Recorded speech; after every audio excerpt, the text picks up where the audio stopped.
Anne de las Tejas Verdes. Capítulo 15. Tormenta en el colegio. ¡Qué día tan espléndido!, dijo Anne exhalando un suspiro. ¿No es simplemente maravilloso vivir un día así? Compadezco a la gente que todavía no ha nacido. Por supuesto que podrán tener días buenos, pero nunca uno como este. ¿Y no es aún más espléndido tener un sendero tan adorable para ir a la escuela? Es muchísimo más bonito que ir por el camino. Es tan polvoriento y caluroso, dijo Diana mientras espiaba dentro de su cesta y calculaba mentalmente cuántos trozos le tocarían si dividía entre 10 niñas las 3 jugosas y sabrosísimas tortas de frambuesa que llevaba. Las niñas de la escuela de Avonlea siempre compartían sus comidas, y quien hubiera comido 3 tortas de frambuesa o las compartiera solo con su mejor amiga, hubiera merecido para siempre el estigma de horrible y mezquina. Y así, después que la torta era repartido entre 10, lo que se recibiera tan poco que resultaba un tormento. El camino de la escuela era muy bonito.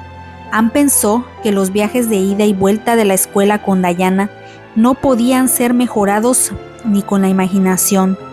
Ir por el camino principal era muy poco romántico, pero ir por el sendero de los amantes y por Willowmere y por el Valle de las Violetas y por el camino de los abedules sí lo era.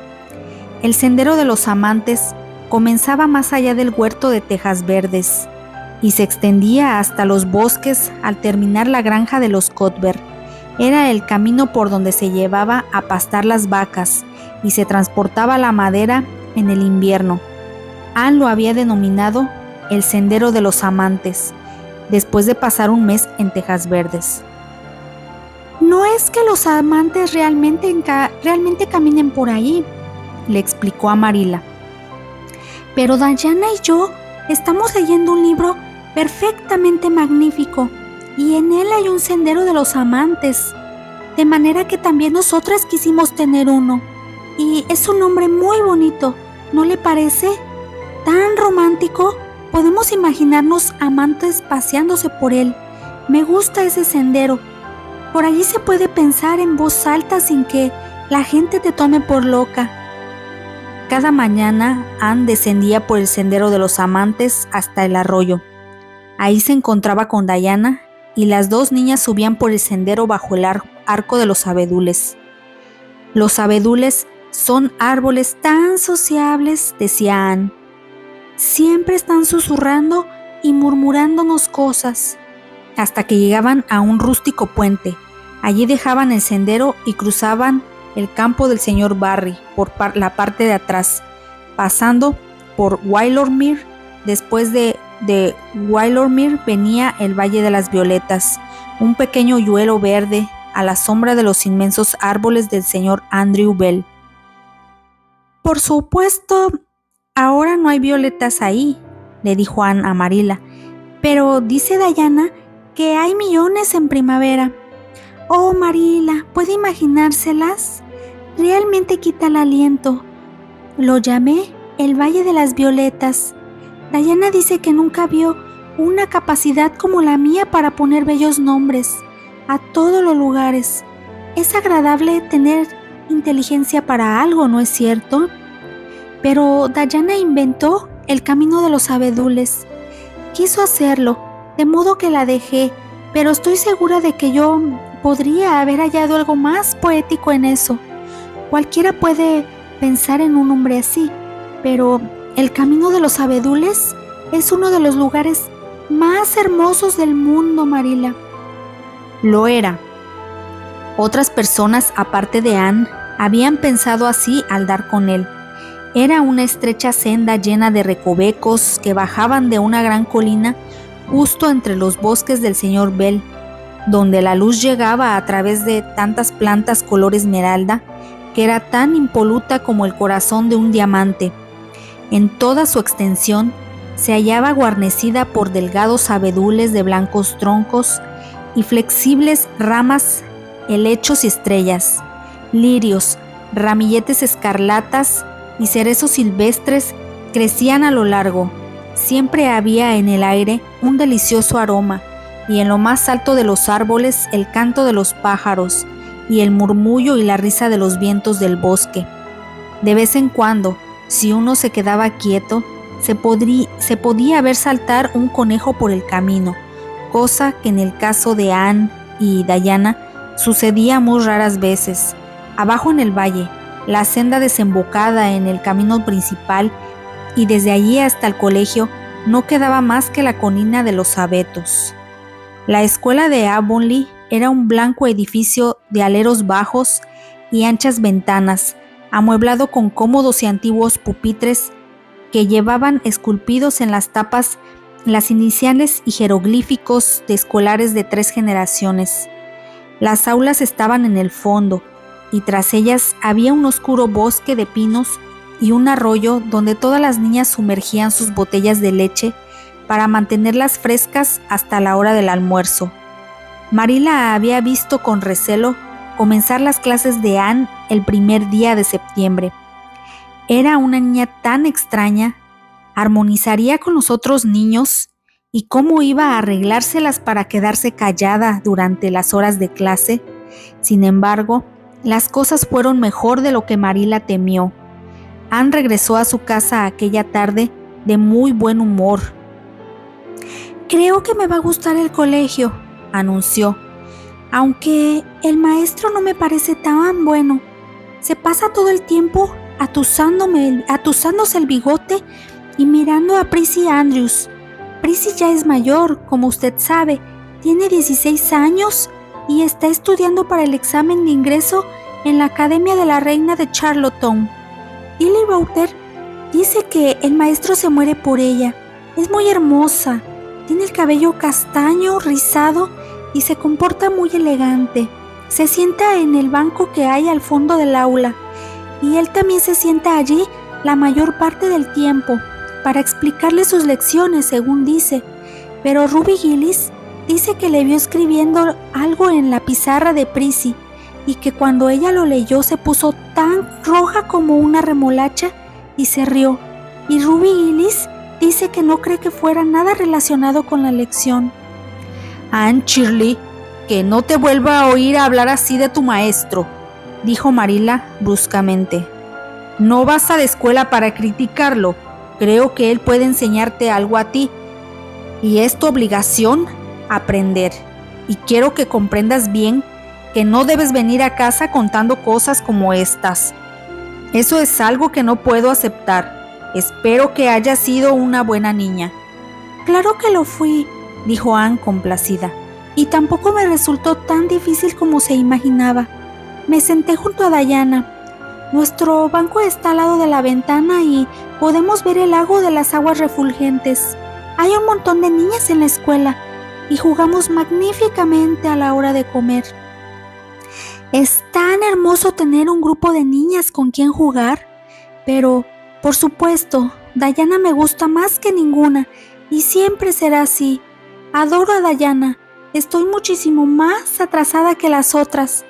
Todas están en el 5º texto y yo solo en el 4º. Me siento algo triste por esa razón, pero ninguna de ellas tiene tanta imaginación como yo. Como pronto averigüe. Hoy tuvimos lectura, geografía, historia nacional y dictado. El señor Phillips dijo que mi ortografía es horrible y alzó mi pizarra llena de correcciones para que todo el mundo pudiera verla. Me sentí tan mortificada, Marilla. Supongo que podría haber tenido mejores modos con una extraña. Ruby Gillis me dio una manzana y Sophie Sloane me pasó una encantadora postal color rosa con «¿Puedo verte en casa?» escrito en ella. Tengo que devolvérsela mañana. Y Tilly Boulter me dejó usar su anillo toda la tarde.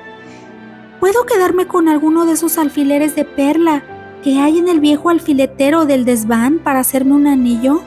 Oh, Marilla, Jane Andrews me dijo que Minnie Macpherson le dijo que había escuchado a Prissy Andrews decirle a Sarah Gillis que yo tenía una nariz muy bonita.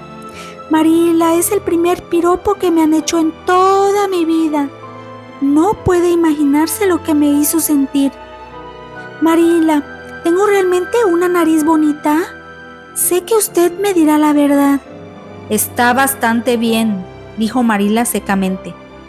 Secretamente pensó que la nariz de Anne era verdaderamente muy linda, pero no tenía intenciones de decírselo. De esto hacía ya 3 semanas, y hasta entonces todo había ido bien. Y aquella fresca mañana de septiembre, Anne y Diane corrían alegremente por el camino de los abedules, sintiéndose 2 de las niñas más felices de Avonlea. Espero que Gilbert Blythe esté hoy en la escuela, dijo Diana. Pasó todo el verano en Nueva Brunswick, en casa de sus primos, y regresó el sábado por la noche. Es terriblemente guapo, Anne, y molesta a las niñas una barbaridad.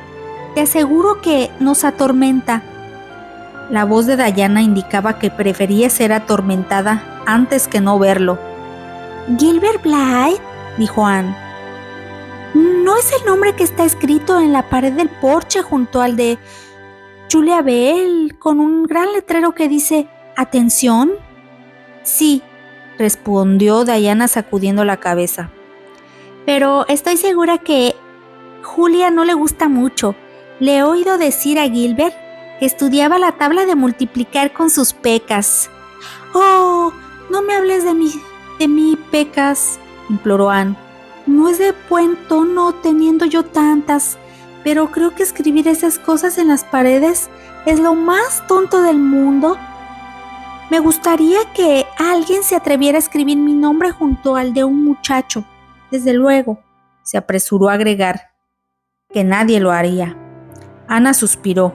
No quería que escribieran su nombre, pero resultaba algo humillante el saber que no había ningún peligro de que algo parecido ocurriera. «Tonterías», dijo Diana, cuyos ojos negros y satinadas trenzas habían causado tales estragos en los corazones de los escolares de Avonlea, que su nombre aparecía escrito en las puertas del porche una media docena de veces con el consabido «Atención». Solo es una broma y no estés tan segura de que no escriban tu nombre. Charlie Sloane se muere por ti. Le ha dicho a su madre, ¿entiendes? Que eres la niña más inteligente de la escuela. Eso es mejor que ser bonita. No, no lo es, dijo Anne, femenina en el fondo. Preferiría ser guapa antes que inteligente, y además odio a Charlie Sloane. No puedo soportar a un muchacho con ojos saltones. Si alguien anota mi nombre junto al de él, nunca lo perdonaría, Diana Barry. Pero está bien ser la primera de la clase. De ahora en adelante tendrás a Gilbert en tu clase, y te advierto que él está acostumbrado a ser el mejor alumno. Está apenas en el 4º texto, aunque casi tiene 14 años.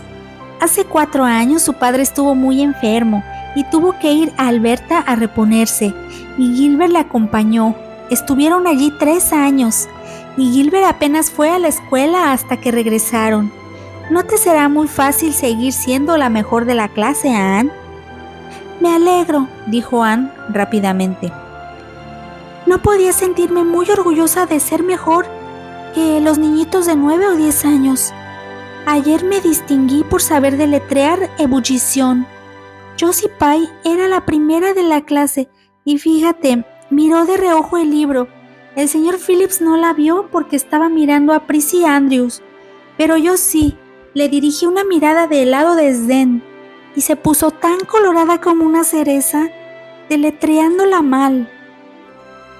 Esas Pyes son unas tramposas, dijo Diana indignadamente, mientras subía en la cerca del camino real. Ayer, Gertie Pye puso su botella de leche en mi sitio en el arroyo, ¿te das cuenta? No le dirijo más la palabra. Cuando el señor Phillips estaba al fondo de la clase escuchando la lección de latín de Prissy Andrews, Diana le dijo a Ana en voz baja: ¿Ese es Gilbert Blythe, Anne? Es él el que está sentado en tu misma dirección, al otro lado del pasillo. Míralo y fíjate si no es guapo. Anne le miró. Tenía buena oportunidad para hacerlo porque el tal Gilbert Blythe se encontraba absorto en la tarea de pretender disimuladamente enredar la larga trenza y rubia de Ruby Gillis, que se sentaba delante de él, al respaldo del asiento. Era un muchacho alto, de rizados cabellos castaños, picarescos ojos de igual color y una sonrisa divertida. Repentinamente Ruby Gillis se puso de pie para enseñarle una suma al maestro. Volvió a caer sobre su banco con un grito, creyendo que le arrancaban el cabello de raíz. Todos miraron al señor Phillips. Lo hizo con tanta severidad que Ruby comenzó a llorar. Gilbert había ocultado el alfiler rápidamente y estaba estudiando su lección de historia con la cara más juiciosa del mundo. Pero cuando la conmoción se hubo calmado, miró a Anne y guiñó con indecible regodeo.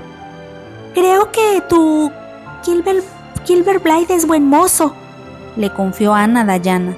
Pero es muy atrevido. No es de personas bien educadas guiñar el ojo a una niña extraña. Pero el problema empezó más tarde. El señor Phillips se hallaba atrás explicando un problema de álgebra a Prissy Andrews, y los demás alumnos hacían lo que querían, comiendo manzanas verdes, murmurando, trazando dibujos en sus pizarras y haciendo correr grillos atados con los hilos por el pasillo. Gilbert Blythe estaba tratando de hacer que Anne lo mirara y no lo conseguía, porque en aquel momento Anne estaba ajena, no solo a la existencia de Gilbert Blythe, sino a la de todos los niños de la escuela de Avonlea y a la escuela de Avonlea misma, con la barbilla apoyada en las manos y los ojos fijos en el azul resplandor del lago de las aguas refulgentes que se vislumbraba desde la ventana del oeste. Se encontraba muy lejos en un magnífico mundo de ensueños, ajena a todo lo que no fueran sus maravillosas visiones. Gilbert Blythe no estaba acostumbrado a fracasar cuando se empeñaba en que una niña lo mirara.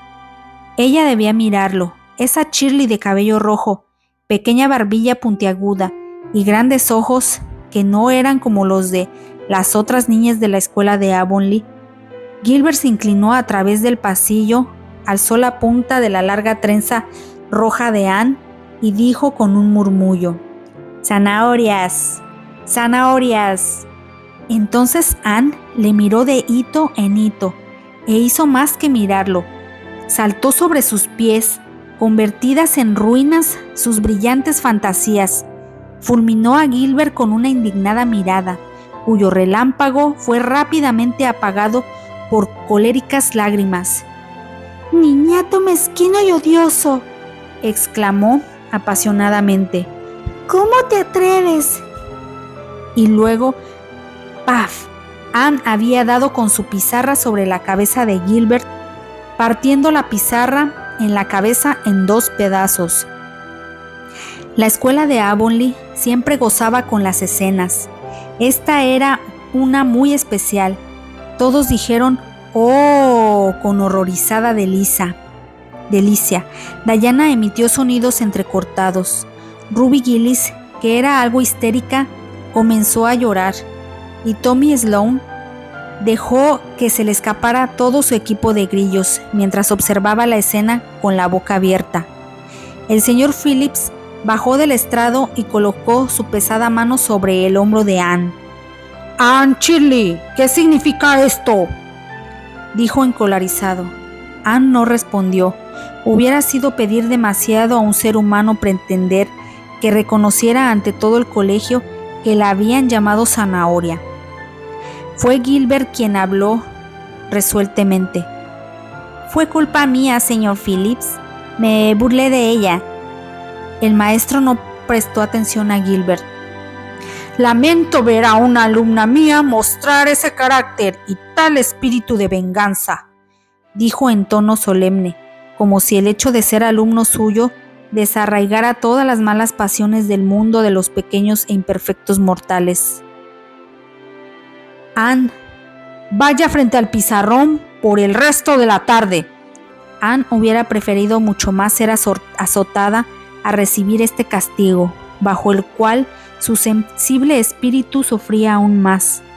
Obedeció con la cara blanca y el gesto adusto. El señor Phillips cogió una tiza y escribió en el pizarrón sobre la cabeza de la niña: Anne Shirley tiene muy mal carácter. Anne Shirley debe aprender a reprimirse. Y lo dijo en voz alta, de manera que hasta los más pequeños que no sabían leer lo comprendieron. Anne estuvo toda la tarde de pie, con la leyenda sobre su cabeza. Ni lloró ni se doblegó. Tenía el corazón tan lleno de rabia que la sostenía entre el dolor de su humillación, con los ojos llenos de resentimiento y mejillas enrojecidas. Enfrentó por igual la consoladora mirada de Diana, los indignados movimientos de cabeza de Charlie Sloane y las maliciosas sonrisas de Josie de Pye, y en lo referente a Gilbert Blythe, ni siquiera lo miró. Jamás lo volvería a mirar, nunca más le hablaría. Cuando terminó la clase, Anne salió con la cabeza muy alta. Gilbert trató de detenerla en la puerta. «Siento muchísimo haberme burlado de tu pelo, Anne», murmuró contrito. «De verdad, no te enfades para siempre». Anne siguió desdeñosa, sin mirar o dar muestras de haber oído. «¿Cómo pudiste hacerlo, Anne?», dijo Diana mientras volvían por el camino, mitad con reproche, mitad con admiración. Diana tenía la sensación de que ella no hubiera podido resistir el ruego de Gilbert. «Nunca perdonaré a Gilbert Blythe», dijo Anne firmemente. «Y el señor Phillips deletreó mal mi nombre, Diana. El hierro ha entrado a mi alma». Diana no tenía la menor idea de lo que quería decir su compañera, pero comprendió que tenía que ser algo terrible. «No debe importarte que Gilbert se burle de tu pelo», dijo conciliadora. Él se burla de todas, se ríe del mío porque es muy negro. Me ha llamado cuervo una docena de veces y, además, nunca le he oído disculparse por nada. «Hay mucha diferencia entre ser llamada cuervo y zanahoria», dijo Anne con dignidad. «Gilbert Blythe ha herido vivísimamente mis sentimientos». Es posible que el episodio hubiera terminado sin más tormentos si no hubiese ocurrido otra cosa, pero cuando los acontecimientos comienzan a suceder, nada los detiene. Los colegiales de Avonlea solían pasar el mediodía cogiendo miel en el bosque de los abetos del señor Bell y en el gran campo de pastoreo, pero debían tener los ojos puestos en la casa de Helen White, donde se hospeda el maestro. Cuando le venían salir, corrían hacia el colegio, pero como la distancia a recorrer era 3 veces mayor que la del sendero del señor White, tenían muchísimas posibilidades de llegar, agitados y cansados, con 3 minutos de retraso. Al día siguiente el señor Phillips fue atacado por uno de sus repentinos arrebatos de reforma y anunció antes de almorzar que esperaba encontrar a los alumnos en sus asientos al volver. Quien llegara tarde sería castigado. Todos los chicos y algunas niñas fueron al bosque con la sana intención de tomar un bocado, pero las nueces y la miel eran seductoras y tentaban.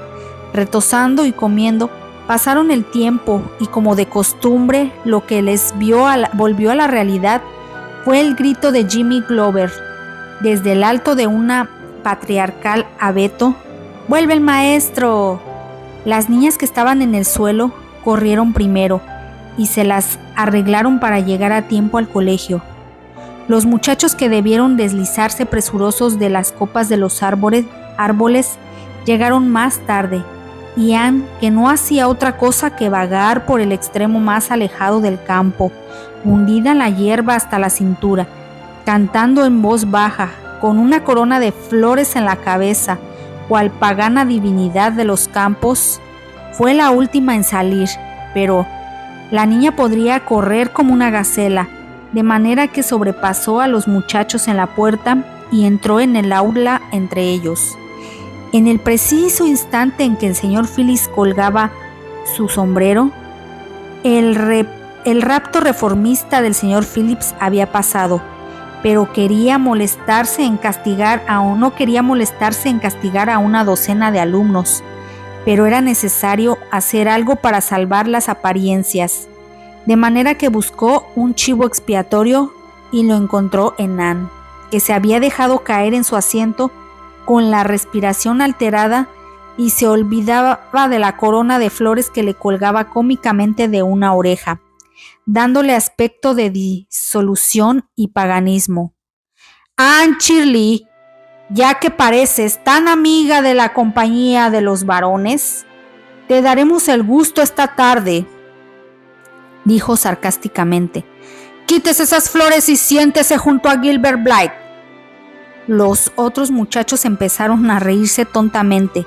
Diana palideció de piedad, quitó la guirnalda de los cabellos de Anne y le dio un apretón de manos. La niña contemplaba al maestro como si se hubiera convertido en piedra. ¿Has oído lo que he dicho, Anne?, dijo severamente el señor Phillips. Sí, señor, contestó lentamente la niña. Pero creí que no lo decía en serio. Le aseguro que sí.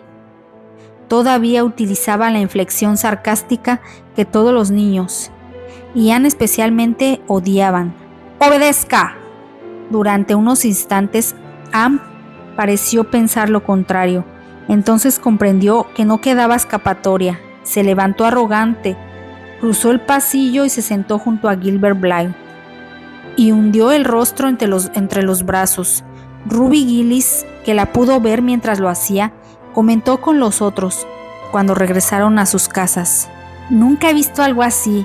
Estaba blanca, con unas horribles manchitas rojas. Para Anne eso fue el fin de todo.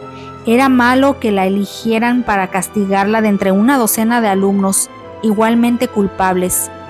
Pero era peor que la hicieran sentar con un muchacho. Pero que ese muchacho fuera Gilbert Blythe significaba colocar insulto sobre el insulto hasta un grado irresistible. Todo su ser bullía de vergüenza, ira e indignación.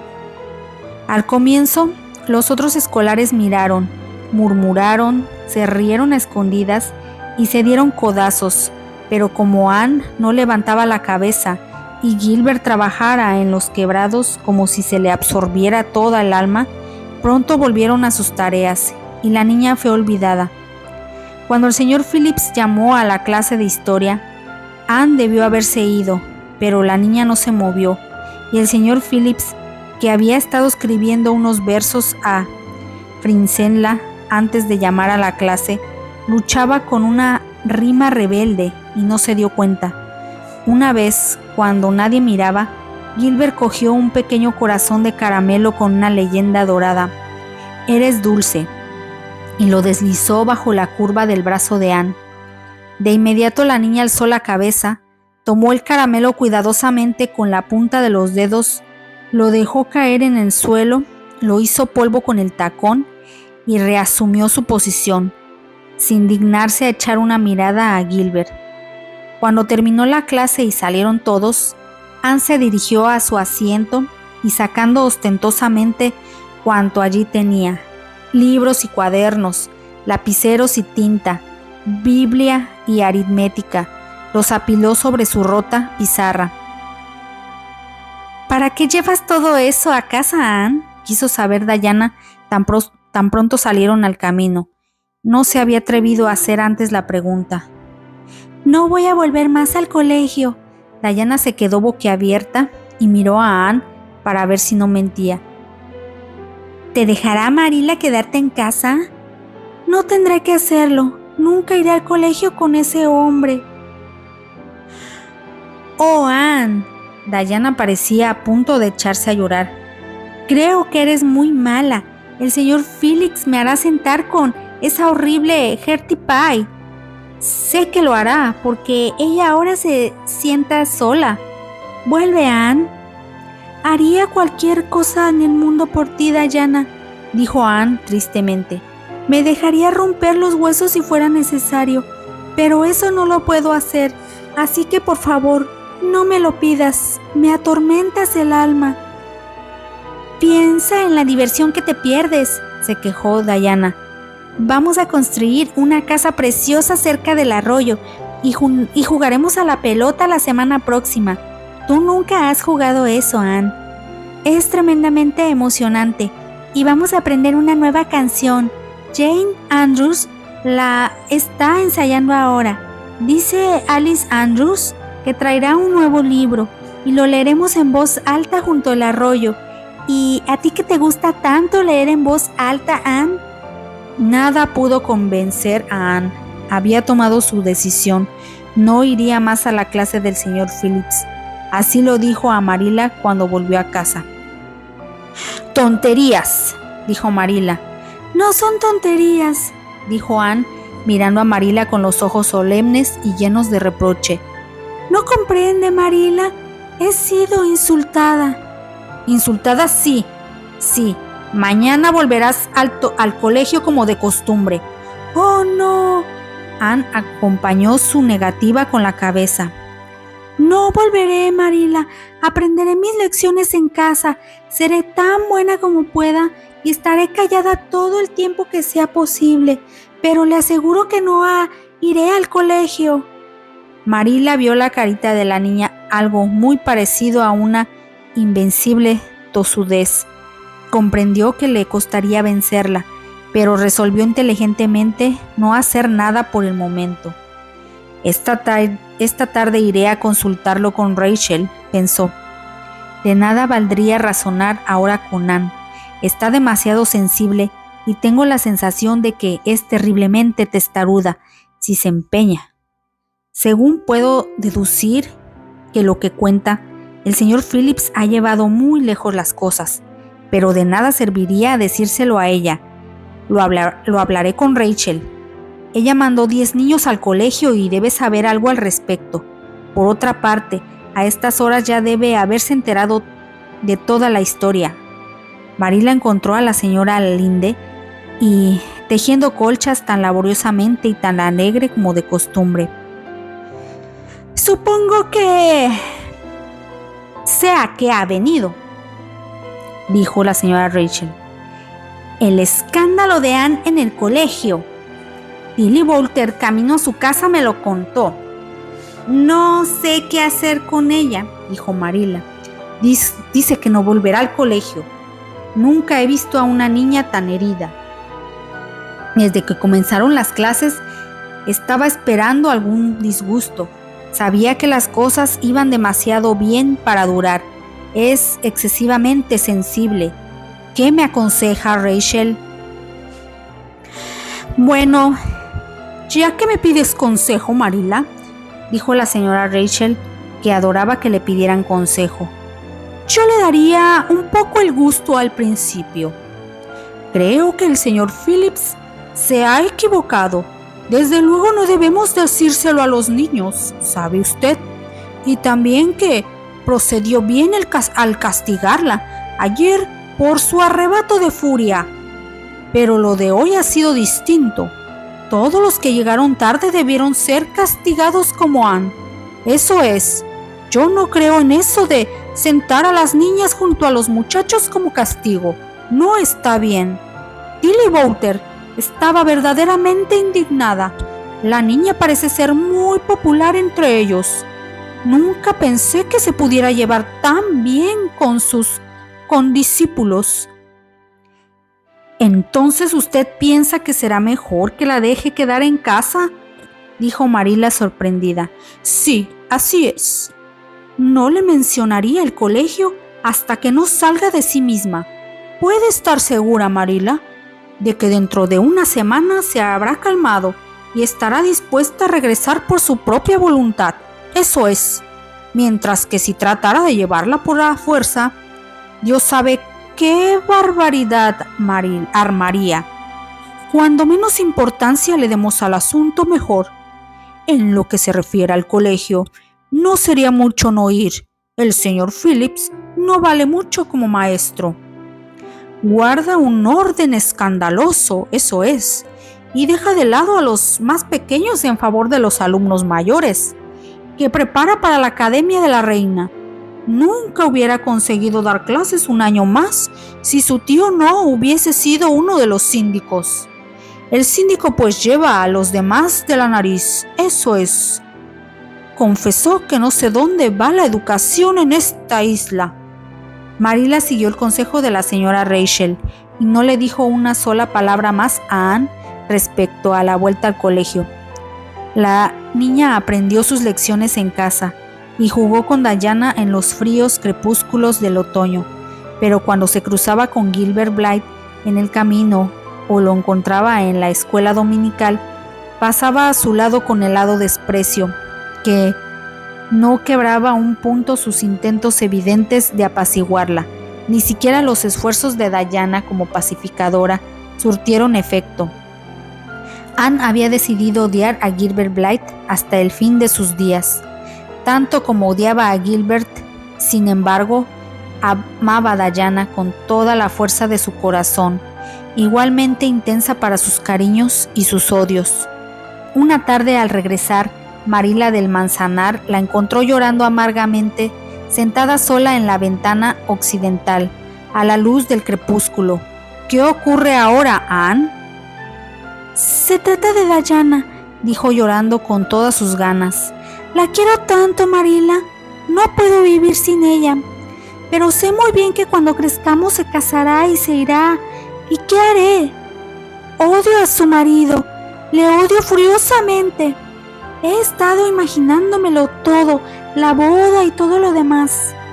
Diana vestida con ropas albas, con un velo, hermosa como una reina, y yo como dama de honor, con un hermoso vestido y mangas abullonadas, pero con el corazón destrozado, oculto bajo una cara sonriente, y luego despidiéndome de Diana, diciéndole adiós. Rompió a llorar. Marilla se dio la vuelta rápidamente para que la niña no viera la sonrisa en su cara, pero no pudo evitarlo. Cayó sobre una silla cercana y rompió a reír en forma tan poco común que Matthew, que cruzaba el huerto, se detuvo sorprendido. ¿Cuándo había oído reír antes a Marilla? Bueno, Anne Shirley, dijo Marilla cuando pudo hablar, ya que te gusta preocuparte, por lo menos trata de que sea algo útil. No se puede negar que tienes imaginación, hija mía. Fin del capítulo 15.